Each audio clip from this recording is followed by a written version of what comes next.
For today's video, eto na, i-unbox ko na ang aking mga books na na-purchase sa Bookwormica. Bali, bundle po ito.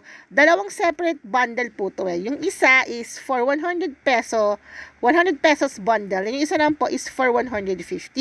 Pero bali, ang binayaran ko lang po dito ay 190 pesos kasi po ay meron 60% off kapag sa live selling ka po umorder ng mga books na ito. O di ba, very affordable siya kaysa bumili ka sa bookstore ng brand new, napaka-pricey. Basta masipag ka lang mag-abang sa mga sa mga live selling sa TikTok or sa Shopee, sa Orange app, talaga naman na makakabili ka ng mga worthy na libro. Bali, ang genre ng mga books na ito ay teen fiction na pwede sa mga kids natin. Kasi mga anak ko mahilig din magbasa.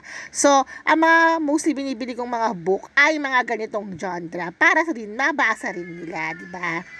Kung kayo rin ay bookworm na taong kagaya ko, magsipag kang mag-abang sa mga live selling. O, di ba? At i-visit mo ang page ng Bookwormica dito sa Facebook at sa Orange app. At siguradong kapag nanood ka ng live selling nila, talaga namang mabubudol ka dahil super ganda ng mga books na tinitinda nila. O, di ba? Flex ko lang naman ang aking mini library. O, tingnan nyo naman kung gaano na karaming books ang mga naipon ko.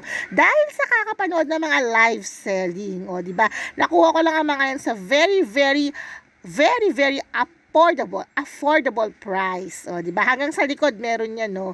Kaso kung nagtataka kayo kung bakit ganyan ang pagkakaayos ko ng mga libro ko, kasi kapag ganyan po pagkakaayos nila, mas madaling kunin at hindi po sila nalulukot. O, di ba?